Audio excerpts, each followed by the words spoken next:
ยาสูบไฟฟ้าระเบิดเสียชีวิตคาที่ เหตุเกิดขึ้นอยู่ประเทศไทย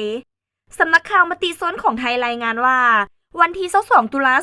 2025เกิดเหตุเศร้าสลดใจชายอายุ 47 ปี พนักงานขับรถกู้ภัยของอบต.นาคำไฮ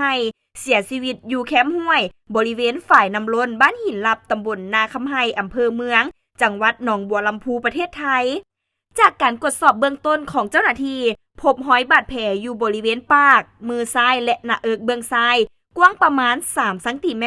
บ่มีร่องรอยการต่อสู้หรือการทำให้พร้อมกับมีรอยเลือดจำนวนหลายอยู่บริเวณดังกล่าวและใกล้กันพบรถจักรของผู้เสียชีวิต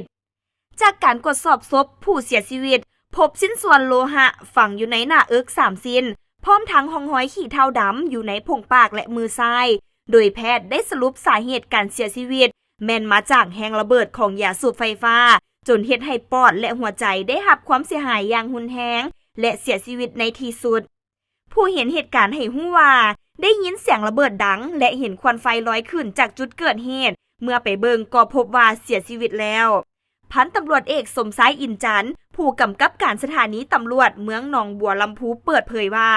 ได้ประสานงานกับหน่วยเก็บกู้วัตถุระเบิดเข้าตรวจสอบในที่เกิดเหตุพบซากยาสูบไฟฟ้าและชิ้นส่วนแบตเตอรี่กระจายเต็มพื้น